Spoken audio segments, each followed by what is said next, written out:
మన విశ్వం పార్ట్ 4కు స్వాగతం. ఇది easy physical science channel. Physics plus chemistry for secondary students కోసం ఏర్పాటు చేయబడినది. ఇందులో ఉల్కలు, తోకచుక్కలు, ఖగోళ ప్రమాణాలను గురించి మనం తెలుసుకుందాం. ఉల్కలు రాత్రులందు ఒక్కోసారి ఆకాశంలో ప్రకాశిస్తున్న వస్తువులు వేగంగా కిందకు పడిపోవడం చూస్తూ ఉంటాం మనం. మరి అవి బయటి అంతరిక్షం నుండి పడిపోతున్న రాళ్ళు మరియు ఖనిజాలు, వీటినే ఉల్కలు అని అంటాం. ఈ ఉల్కలు భూమి యొక్క వాతావరణంలోకి ఎక్కువ వేగంతో ప్రవేశిస్తాయి. గాలితో ఉండే ఘర్షణ వల్ల అవి బాగా వేడెక్కి మండుతూ వెలుగుతూ ఉంటాయి. వాటిలో కొన్ని మాత్రమే భూమిని చేరి ఢీకొట్టి గోతులను కలుగజేస్తాయి. ఈ విధంగా భూమిపై పడే ఉల్కను ఉల్కాపాతము అని అంటాం. ఈ ఉల్కాపాతం వల్ల వచ్చినటువంటి ఆ ఉల్కలను సేకరించి శాస్త్రవేత్తలు పరిశోధనలు చేసి అంతరిక్షం గురించి మనకి తెలియని విషయాలను తెలుసుకొని ప్రపంచానికి తెలియజేస్తారు. మీరు ఎప్పుడైనా న్యూస్లలో కానీ న్యూస్ పేపర్లలో కానీ ఈ ఉల్కాపాతం సంబంధించినటువంటి సమాచారాన్ని సేకరించండి.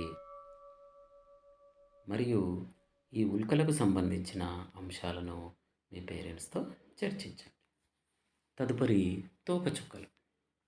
అంతరిక్షం నుండి పడే కొన్ని శకలాలు సూర్యుని చుట్టూ పొడవైన దీర్ఘవృత్తాకార కక్షలలో తిరుగుతాయి. వీటిని మనం తోకచుక్కలు అని అంటాం. మరి ఈ తోకచుక్కలు సూర్యునికి దగ్గరగా వచ్చినప్పుడు సూర్యుని వేడి వలన వాయువులు ఉత్పత్తి అవుతాయి. ఈ వాయువులు మండి ప్రకాశిస్తూ తోకవలె కనిపిస్తాయి. హేలీ అనే ఒక శాస్త్రవేత్త ఒక తోకచుక్కను కనుగొన్నాడు. దానికి హేలీ తోకచుక్క అని పేరు పెట్టారు. ఇది 76 సంవత్సరాలకు ఒకసారి మనకు కనిపిస్తూ ఉంటుంది. 1986వ సంవత్సరంలో మనం దీనిని చూసాం. మరలా ఇది 2062వ సంవత్సరంలో మనకు కనిపిస్తుంది. మరి తోకచుక్కల గురించి మీకు ఏమైనా సమాచారం తెలిస్తే మీ పేరెంట్స్తో చర్చించండి.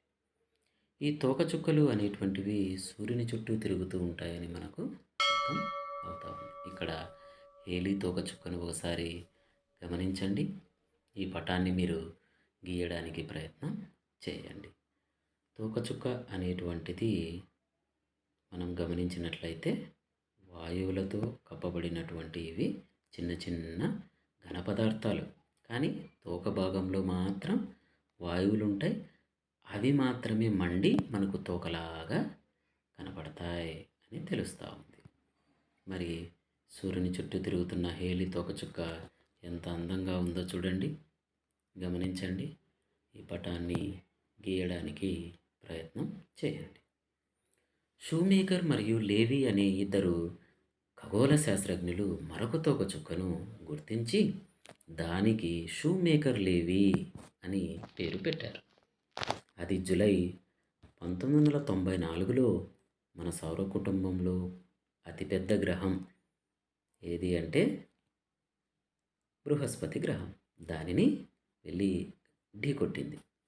మరి దానికి కారణం ఏమై ఉండొచ్చు అంటే ఆ తోకచుక్క ఎక్కువ పరిమాణంలో దుమ్మును మరియు రాళ్లను సంగ్రహిస్తూ పోయింది. ఆ విధంగా దాని ద్రవ్యరాశి క్రమక్రమంగా పెరుగుతూ పోయింది. అలా పెరగడం వలన దాని కక్షా మార్గం నెమ్మదిగా ఆ బృహస్పతి గ్రహం వైపుకు వెళ్ళింది. మరి అప్పుడు బృహస్పతి ఏం చేసింది? ఈ తోకచుక్కను తన వైపుకు లాగుకుంది, అంటే ఆకర్షించింది. ఆ ఆకర్షణ వలన ఈ తోకచుక్క వెళ్ళి బృహస్పతి గ్రహాన్ని ఎక్కువ వేగంతో గట్టిగా ఢీకొట్టింది. అప్పుడు ఒక పెద్ద అగ్నిజ్వాల ఎగిసిపడింది. మరి ఇదే తోకచుక్క గనక భూమిని ఢీకొట్టినుంటే ఏం జరిగేది? భూమి నాశనమైపోయేది. కానీ శాస్త్రవేత్తలు సమీప భవిష్యత్తులో అలాంటిదేమి జరగదు అని చెబుతూ ఉన్నారు. మరి తోకచుక్కలు అనేటువంటివి ఎప్పటికైనా భూమికి ప్రమాదకరంగా మారవచ్చు, కానీ ఇప్పుడైతే జరగదు. ఈ channel easy physical science channel. దీనిని సబ్స్క్రైబ్ చేసుకోండి. మనం చూస్తున్నాం పార్ట్ 4. అందులో ఉల్కలు మరియు తోకచుక్కల గురించి తెలుసుకున్నాం. తదుపరి ఖగోళ శాస్త్ర ప్రమాణాలు. ఖగోళ శాస్త్రంలో అత్యధిక దూరాలను కొలవడానికి ఈ ప్రమాణాలను మనం వాడతాం. ఇందులో 3 ఉన్నాయి. ఒకటి ఖగోళ ప్రమాణం, ఆస్ట్రానామికల్ యూనిట్ ఏయు అంటాం. ఒక ఏయు అంటే సూర్యునికి భూమికి మధ్య గల దూరం, దీన్ని ఏయు అంటాం. దీని విలువ 1.496 × 10^11 మీటర్స్. రెండవది కాంతి సంవత్సరం. కాంతి ఒక సంవత్సర కాలంలో శూన్యంలో ప్రయాణించే దూరాన్ని మనం కాంతి సంవత్సరం అని అంటాం. దీని విలువ 9.3 × 10^15 మీటర్స్ లేదా 6.33 × 10^4 ఏయు. మూడవది పార్సెక్. మరి ఇది ప్రమాణాలన్నింటిలోనికి పెద్దది. దీని విలువ 3.26 కాంతి సంవత్సరాలకు సమానం. కాబట్టి ఖగోళ దూరాలను మనం టేపుతో వీళ్ళతో కొలవడానికి సాధ్యం కాదు. కాబట్టి ఈ మూడింటిలో ఏదో ఒకదాన్ని ఉపయోగించి దూరాలను కొలుస్తారు. ఈజీ ఫిజికల్ సైన్స్ ఛానల్ను సబ్స్క్రైబ్ చేసుకోండి. మరిన్ని మోర్ ఇన్ఫర్మేటివ్ వీడియోస్ను ఈ ఛానల్లో మీకు అందించడం జరుగుతుంది. ఫిజికల్ సైన్స్ కాన్సెప్ట్స్ను ఈజీగా, సూక్ష్మంగా మీకు అర్థమయ్యే విధంగా తెలపడం జరుగుతుంది.